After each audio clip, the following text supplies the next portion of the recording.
President of the United States.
Thank you so much. Thank you.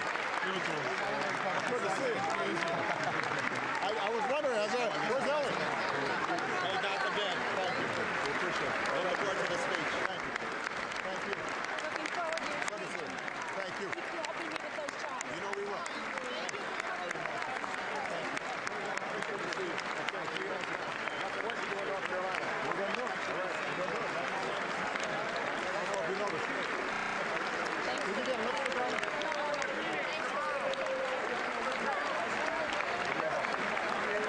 Don't get lipstick on it.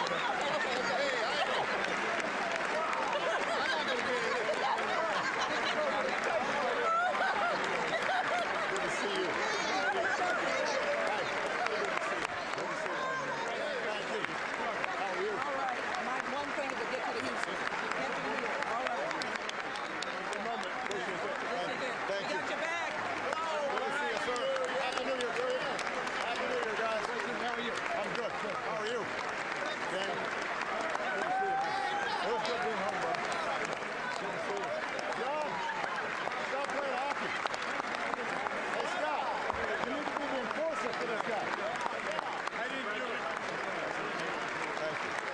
My last one. I'm retiring at the end of the year. You know what? You're a class act, and I've always enjoyed talking to you. So, what are you going to be doing next year? Don't know. We'll see what the future brings. God bless you. My 12-year-old and my 15-year-old are up in the gallery. There and over here. And I'll probably do it. Thank you. Thank you. Good to see you, Joe. How you doing, brother? Great moment. Oh, that's it. Good to see you. How are you, Steve? Good to see you. Thank you. Nice to see you. Hey, you. How are you? Good to see you. Leon. Good job tonight. Good job tonight.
Members of Congress, I have the high privilege and the distinct honor of presenting to you the President of the United States.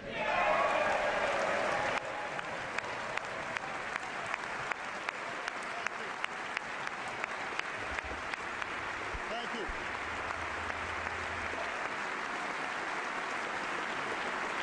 Thank you. Thank you so much. Thank you very much. Thank you. Thank you. Please be seated. Mr. Speaker, Mr. Vice President, members of Congress, distinguished guests, and fellow Americans. Last month, I went to Andrews Air Force Base and welcomed home some of our last troops to serve in Iraq. Together, we offered a final proud salute to the colors under which more than 1 million of our fellow citizens fought, and several thousand gave their lives. We gather tonight knowing that this generation of heroes has made the United States safer and more respected around the world.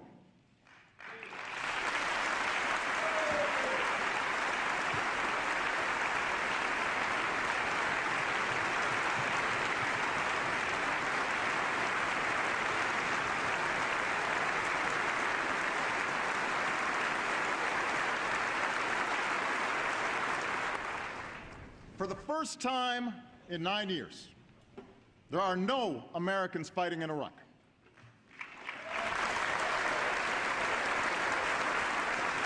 For the first time in 2 decades, Osama bin Laden is not a threat to this country.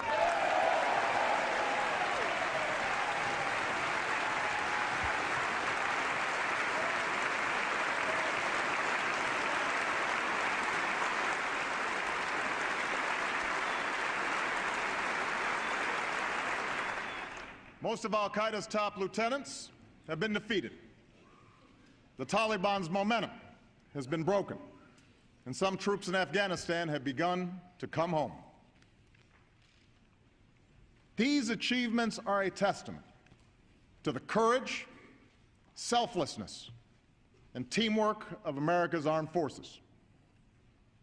At a time when too many of our institutions have let us down, they exceed all expectations.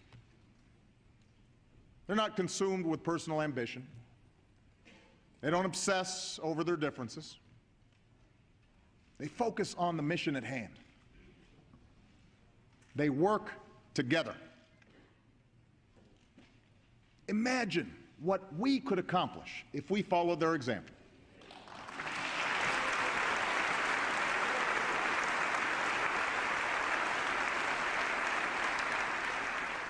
Think about the America within our reach, a country that leads the world in educating its people, an America that attracts a new generation of high-tech manufacturing and high-paying jobs, a future where we're in control of our own energy, and our security and prosperity aren't so tied to unstable parts of the world, an economy built to last, where hard work pays off and responsibility is rewarded. We can do this. I know we can because we've done it before. At the end of World War II, when another generation of heroes returned home from combat, they built the strongest economy and middle class the world has ever known.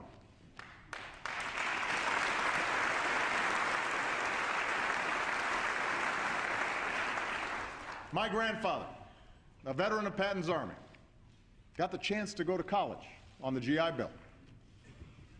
My grandmother, who worked on a bomber assembly line, was part of a workforce that turned out the best products on earth.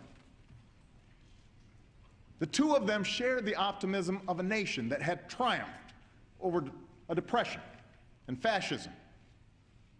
They understood they were part of something larger. They were contributing to a story of success that every American had a chance to share. The basic American promise that if you worked hard, you could do well enough to raise a family, own a home, send your kids to college, and put a little away for retirement. The defining issue of our time is how to keep that promise alive. No challenge is more urgent. No debate is more important. We can either settle for a country where a shrinking number of people do really well, while a growing number of Americans barely get by.